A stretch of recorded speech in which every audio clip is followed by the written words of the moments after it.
J'espère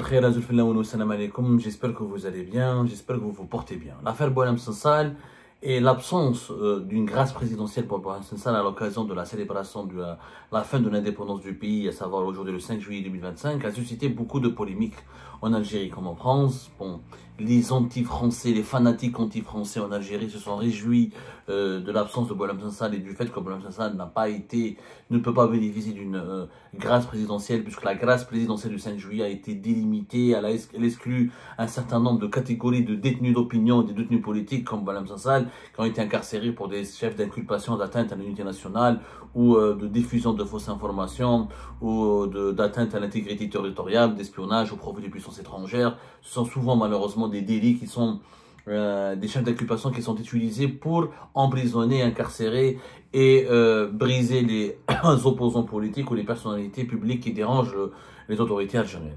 Donc, à partir de ce moment-là, on sait depuis le 4 juillet, depuis hier, que ni aujourd'hui, ni demain, ni après-demain, Boualem Sansal ne peut pas sortir dans le cadre de la grâce présidentielle du 5 juillet 2025 qui va bénéficier à 6500 détenus d'après un communiqué de la présidence algérienne qui a été diffusé hier le 4 juillet. Ceci dit, moi je voulais intervenir aujourd'hui parce que nous avons fait un certain nombre de recherches et nous avons parlé à un certain nombre d'interlocuteurs très importants, bien introduits au sein du pouvoir algérien. Il faut arrêter de s'alarmer, tout n'est pas encore perdu pour Boualem Sansal.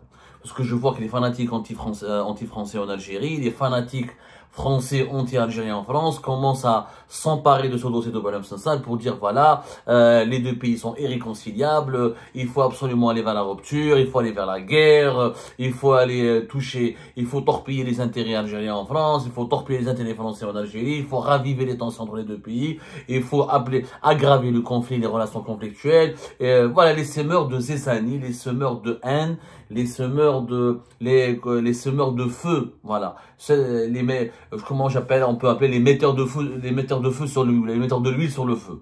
Voilà, en quelque sorte, j'essaie de trouver une image un peu pour vous illustrer ce qui se passe en ce moment, où effectivement, le fait que Boualem Sansal soit maintenu en détention le 5 juillet 2025, ça a permis à certains lobbyistes, ou à certains politiques, ou à certains acteurs politiques, dans les deux pays, en Algérie et en France, d'essayer d'attiser le feu. D'attiser le feu de la haine entre les deux pays, ou tout simplement de mettre de l'huile sur le feu dans les relations bilatérales entre les deux pays. Il s'avère qu'un espoir persiste. L'espoir persiste. J'ai parlé avec beaucoup d'interlocuteurs aujourd'hui. Il s'avère que, techniquement parlant, Boualem Sansal peut bénéficier d'une grâce individuelle ou d'une grâce à titre individuel. Et cette grâce à titre individuel ne peut pas intervenir qu'au-delà du 9 juillet 2025. Pourquoi le 9 juillet? Parce que il a été condamné le 1er juillet 2025. Il avait entre ses mains un délai de 10 jours pour pouvoir faire un pourvoi en cassation, c'est-à-dire faire appel une dernière fois du verdict de la Cour d'Alger, saisir la Cour suprême éventuellement, tout ça, le pourvoi en cassation, la Cour suprême, etc., pour demander est-ce qu'il soit rejugé ou est-ce que sa condamnation soit, ou les chefs d'inculpation pour lesquels il a été condamné, requalifiés. Ça s'appelle le pourvoi en cassation, c'est-à-dire la possibilité de faire appel d'une décision de la Cour, pas du tribunal. Il y a eu le jugement de première instance, le jugement en appel de la Cour d'Alger, ensuite le pourvoi en cassation pour être éventuellement rejugé. Eh ben, techniquement parlant, le délai pour permettre à M. Boualem Sansal de faire un pourvoi en cassation se termine le 9 juillet prochain, c'est-à-dire dans 15 jours, puisqu'elle a été condamnée le 1er juillet, là, un délai de 10 jours. À partir du 10 juillet 2025, on peut le considérer comme étant un condamné définitif, c'est-à-dire il renonce, il est définitivement condamné, il a une peine de 5 ans de prison ferme, il n'y a aucun autre moyen juridique puisqu'il renonce au pourvoi en cassation, ses proches en parlaient, son avocat français n'a pas officiellement fait d'annonce, il n'a pas fait de déclaration dans ce sens pour le moment, mais au niveau du comité de soutien de Boualem Sansal et au niveau des proches de Boualem Sansal à qui nous avons posé la question, et Boualem Sansal ne fera pas de pourvoi en cassation. Et c'est intelligent de sa part, parce que s'il fait un pourvoi en cassation, il va prolonger de lui-même sa détention, il doit attendre ce que la Cour suprême ou est-ce qu'une autre instance judiciaire algérienne lui donne une réponse, est-ce qu'il sera rejugé, une autre date, est-ce que il y a très peu de chances d'ailleurs pour que ces chefs d'inculpation soient requalifiés, etc. Donc, ça va être un prolongement de son cauchemar. Donc il ne fera pas de pourvoi en cassation. Pourquoi? Parce qu'il attendra, la balle sera dans le camp de Abdelmajid Tebboune. À partir du moment, au-delà du 9 juillet 2025, il ne reste qu'une seule possibilité pour libérer Boualem Sansal. C'est la grâce présidentielle de Abdelmajid Tebboune. Et c'est possible. Et c'est possible, ce n'est pas la fin des... On ne peut pas enterrer l'espoir d'une libération de Boualem Sansal. Pourquoi c'est possible? Parce que il y a les mêmes signaux positifs qui ont été communiqués aux autorités françaises depuis depuis la fin du mois de mai 2025 et le début du mois de juin 2025, persistent encore. Les mêmes interlocuteurs qui ont parlé aux autorités françaises au nom des autorités algériennes, ou qui ont été chargés par les autorités algériennes de parler aux autorités françaises, continuent d'assurer que Abdelmajid Tebboune a envie de faire un geste de clémence, il a envie de le libérer, et juste il prendra le temps nécessaire pour le faire au bon moment et au moment opportun, et dans le contexte juridique et politique, il lui sera le plus favorable. Pour les autorités algériennes, d'après des sources à qui nous avons parlé, libérer Boualem Sansal le 5 juillet, ça aurait été vécu par étant donné qu'il est très diabolisé, qu'il a été assimilé à un harki, qu'il a été considéré comme un traître à la nation, comme un agent du sionisme, comme un ami des dirigeants de l'extrême droite française, ça aurait été un affront pour un certain nombre de composantes des autres de pouvoir algérien et pour la population algérienne. Le 5 juillet, Boualem Sansal a trop blessé un traître. Il est pour l'Algérie française, il est pour l'Algérie marocaine, etc. Et tu le libères le 5 juillet. Ça la fout mal. Politiquement, ça aurait été un geste désastreux pour Abdelmajid Tebboune. Il n'aurait pas pu le faire le 5 juillet. Et ça, moi je l'avais dit. De toute façon, les vrais observateurs, les vrais connaisseurs de l'Algérie, du fonctionnement du pouvoir algérien, on l'ont dit aussi, je ne suis pas le seul. Ça aurait été suicidaire de la part de Tebboune de le libérer le 5 juillet. L'idéal, pour calmer les esprits, d'abord pour assurer, parce que Boualem Sansal, une fois qu'il soit remis en liberté, il y a d'autres questions qui vont être soulevées. Est-ce qu'on lui permettra de quitter le pays et d'aller en France? Est-ce qu'il devra rester sur le territoire algérien pendant une certaine période sous une résidence surveillée, ensuite il quittera la France? Parce qu'on ne peut pas libérer Boualem Sansal, lâcher dans la nature. Ça va être dangereux, hein. Tout le monde le sait. Boualem Sansal lui-même le sait. On ne peut pas le prendre de la prison de Koléa et le libérer comme un simple... C'est un détenu d'opinion, c'est un détenu politique, qu'on le veuille ou non. Même si, encore une fois, ses attitudes et son comportement peut offenser légitimement une grande partie des Algériens et des Algériens, mais c'est un détenu politique. On ne peut pas le nier. Mais ce n'est pas un détenu politique comme les autres. On ne peut pas le mettre à la porte, à la prison de Kolia, on lui dit allez au revoir. Allez, tu es libre. Tu te pas. Si quelqu'un le croise dans la rue, il risque d'être agressé, il risque d'être lynché, il risque d'être poignardé. Et aujourd'hui, on a fait de lui le diable absolu. Malheureusement, la propagande, depuis novembre 2024, l'appareil de propagande qui a été mobilisé par les autorités algériennes pour diaboliser cet écrivain, pour lui contester toute once d'algérianité, pour lui contester tout honneur, toute dignité et tout lien légitime avec l'Algérie, on va le mettre à la rue, le libérer comme ça, sans aucune forme de protection, sans un encadrement précis et clair, c'est mettre sa vie en danger. Je dis clairement, il sort demain dans la rue, il peut être attaqué, il peut être poignardé.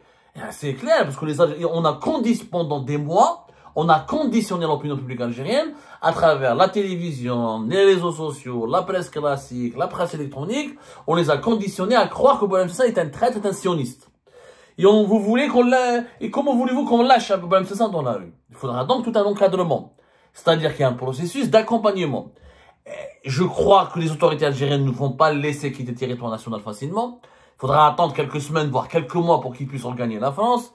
Les autorités algériennes ne vont pas s'aventurer à le laisser partir en France parce qu'ils feront de lui un héros. Ça sera un cadeau parce que dès qu'il viendra en France, Boualem Sansal, et ça les dirigeants algériens le savent, il va s'exprimer, il va être accueilli comme un héros, il va être invité sur tous les plateaux des médias et la France et les lobbies anti-algériens en France vont le prendre, vont l'utiliser comme étant la démonstration de victoire et de puissance de la France contre le régime algérien. Les dirigeants algériens, ils ont plusieurs lectures. Ils ont des lectures que nous n'avons pas. Parce qu'ils se sont mis dans une position extrêmement indélicate à cause de l'affaire Boualem Sansal. Les dirigeants algériens ont lancé un bras de fer avec la France en utilisant l'affaire Boualem Sansal. Ils ont lancé une partie d'échecs et maintenant ils veulent pas perdre, ils veulent pas se retrouver dans une position d'échec et mat. Parce que si Boualem Sansal sort de la prison, directement il va en France, il devient le chouchou des médias et le chouchou des plateaux, il va au Parlement européen, il sera un héros et la moindre critique contre le régime algérien sera fatale pour le régime algérien. Donc le régime algérien ne va pas vouloir se laisser faire, il ne va pas vouloir se laisser mordre par un serpent qu'il a lui-même créé. Parce que Boualem Sansal, jusqu'à son emprisonnement, il n'avait ni la notoriété, ni l'influence, ni l'importance, ni le prestige dont il dispose aujourd'hui. Aujourd'hui, Boualem Sansal a basculé dans une autre dimension. C'est une dimension surréaliste. Il n'est plus l'écrivain qui est méconnu et mal lu. Il est devenu une personnalité intellectuelle, culturelle, mais aussi politique, internationale. C'est devenu une personnalité politique internationale. La presse francophone, la presse anglophone, la presse germanophone, la presse hispanophone, tout le monde a parlé de lui. Le Parlement européen, des États-Unis jusqu'au Japon, tout le monde a entendu parler de l'affaire Boualem Sansal. Donc, il y aura la gestion de l'après. Une fois qu'il sera remis en liberté, le régime algérien va mettre certainement en place des verrous pour gérer l'après Boualem Sansal. Et Boualem Sansal lui-même doit être préparé à gérer l'après. Parce que sa vie a complètement changé. Dans ces conditions, il est possible qu'il soit libéré au cours de ce mois de juillet, mais plus vers la fin du mois de juillet, début du mois d'août, on va dire, c'était impossible qu'il soit libéré le 5 juillet. Je pense que lui-même l'a même compris. Je crois qu'on lui a expliqué à Alger. Et même si Emmanuel Macron et les autorités françaises n'ont pas réagi encore violemment, elles ont regretté le verdict, mais elles n'ont pas condamné vigoureusement. Les porte-paroles, les officiels du gouvernement français, comme Bruno Retailleau, ne se sont pas encore exprimés clairement sur ce sujet, en tout cas de façon frontale et de façon aussi très virulente, parce qu'ils savent que dans les messages qui leur auraient été parvenus de la part des autorités algériennes, que Boualem Sansal ne peut pas être libéré le 5 juillet, il faut attendre. Attendre quoi? Attendre que le 5 juillet passe. L'été, c'est la torpeur en Algérie, c'est le calme absolu, c'est le départ en congé, les départs en vacances, etc. Et la torpeur estivale, c'est une forme d'anesthésie collective en Algérie. Ça passe entre fin juillet et début du mois d'août. Abdelmadjid Tebboune, à ce moment-là, il peut prendre une décision importante qui est de gracier à titre individuel et exceptionnel Boualem Sansal, et c'est comme ça qu'il sera remis en liberté. Ce scénario a été déjà communiqué aux autorités françaises. Il faut savoir qu'entre les autorités algériennes et les autorités françaises, il y a 3 personnages qui ont joué le rôle d'intermédiaire et qui ont parlé des différents points de divergence et qui ont négocié des potentielles feuilles de route pour réconcilier les relations entre les deux, pour sortir les relations entre les deux pays de l'impasse. Vous avez 2 interlocuteurs officiels et un 3e officieux qui est un intermédiaire. Les 2 interlocuteurs officiels qui ont joué le rôle de négociateurs et qui ont rencontré les dirigeants français au nom des dirigeants algériens et qui parlent aux dirigeants français au nom des dirigeants algériens, vous avez Ammar Abba, le conseiller d'Abdelmadjid Tebboune en charge des questions diplomatiques, qui a été nommé conseiller le 17 avril 2025, Ammar Abba, l'ancien ambassadeur, l'ancien diplomate. Lui, il parle au français directement et régulièrement. Et vous avez Boualem, son directeur de cabinet, qui a été ici à Paris. En France, c'était au mois de juin, finalement, je corrige l'information. C'est vers la fin mai, début juin, j'ai pas la date précise. Il est resté 3 jours. Il est venu en tant que chargé de mission par Abdelmadjid Tebboune pour parler aux autorités françaises et à des responsables français de tous les dossiers qui fâchent et qui provoquent les tensions entre les deux pays. Boualem et Ammar Abba. Boualem a rencontré des dirigeants français, que ce soit des conseillers à l'Élysée ou des responsables de services de sécurité français ou des responsables gouvernementaux français. Et Ammar Abba leur parle directement. Il a un contact direct et régulier. Au niveau de la présidence algérienne, donc le contact n'a pas été rompu. Ammar Abba, comme Boualem, ont évoqué les différents scénarios concernant l'affaire Boualem Sansal. Ils ont donné toutes les informations que je vous dis, que je suis en train de vous décrire, à leurs interlocuteurs français. C'est pour ça que pour le moment, la France ne panique pas. Elle est choquée, elle est bouleversée peut-être, parce que surtout les politiques français, notamment de la droite et l'extrême droite, qui eux s'attendaient peut-être à ce que Boualem Sansal soit libéré le 5 juillet, ce qu'il faut, Mais la France officielle, les conseillers de l'Élysée et les services secrets français, etc., sont au courant qu'il y a un processus qui a été mis en place et qui sera long, qui sera en tout cas, qui passera par des étapes, qui nécessitent des étapes. Ammar Abba et Boualem Boualem ont informé les Français de cela. Le troisième interlocuteur qui est un intermédiaire entre les deux pays, c'est l'archevêque d'Alger, Jean-Paul Vesco, qui est français et algérien à la fois, qui est un personnage de la chrétienté algérienne, entre guillemets, qui est très apprécié par les autorités algériennes, qui est franco-algérien, parce qu'il a été naturalisé algérien récemment. Je crois qu'en 2022, il a été naturalisé algérien, qui est originaire de Lyon, et qui connaît très bien l'Algérie, parce qu'il a officié à Oran, il était à Tlemcen, il a fait le tour de l'Algérie, il connaît très bien les dirigeants algériens, et il est régulièrement... Il a été nommé archevêque d'Alger en 2021 et il a été naturalisé algérien en février 2023 par Abdelmajid Tebboune. Il connaît la présidence algérienne. La présidence algérienne et les services de sécurité, notamment les services secrets algériens, l'utilisent beaucoup pour envoyer des messages à des interlocuteurs français. Il a servi le rôle d'intermédiaire. Il a été le messager entre les deux pays. La même chose pour Jean-Paul Vesco, il a abordé le problème de Boualem Sansal entre les deux, quand il a été chargé en tout cas par les autorités algériennes, de façon informelle, de parler aux autorités françaises pour parler de l'affaire Boualem Sansal. Mais lui, il est dans l'informel. Par contre, que Boualem Boualem et Ammar Abba parlent aux autorités françaises de façon formelle. Donc, les canaux de discussion n'ont jamais été rompus. C'est ce qui constitue un espoir à la fois pour Boualem Sansal, mais aussi un espoir pour le sort des relations franco-algériennes. Un compromis est totalement possible, rien n'est encore perdu, même si rien ne sera comme avant, parce qu'il y a des blessures, il y a des dégâts peut-être irréparables à court terme, qui ont été provoqués par ces tensions, par ces problèmes conflictuels entre l'Algérie et la France. Même si rien ne sera comme avant, rien n'est encore perdu, ni pour Boualem Sansal, ni pour les relations franco-algériennes. Mon pronostic, c'est que Boualem Sansal peut être libéré. Il risque d'être libéré. Il sera peut-être libéré dans les jours à venir. L'espoir est encore permis. Parce que dans notre rajouté Boualem Boualem et Ammar Abba sont pour la libération de Boualem Sansal. Ils essayent d'améliorer les relations entre les deux pays et ils essayent de convaincre Tebboune d'opter pour un geste humanitaire, comme le dit la diplomatie française, pour un geste humanitaire qui permettra de calmer les esprits en France et de libérer Boualem Sansal. Au moins, il ne sera pas en danger, en prison, parce qu'il est âgé, il est cancéreux. Les prisons algériennes sont catastrophiques, c'est des mouroirs. Il n'y a pas de personnel médical à former ni expérimenté pour prendre en charge les détenus qui ont un état de santé très fragile. On a vu avec la mort de Tarek Bouslama. L'objectif est de sauver la vie à Boualem Sansal, de le remettre en liberté en Algérie, de protéger ensuite sa liberté, ensuite de déterminer les modalités qui lui permettront de revenir en France. Mais ça, c'est des négociations qui seront menées, c'est des démarches qui seront entreprises en fonction de l'évolution du dossier, de la situation. En tout cas, rien n'est encore perdu. Voilà, je voulais partager avec vous tous ces détails-là. 3 interlocuteurs continuent de servir d'intermédiaire entre les deux pays.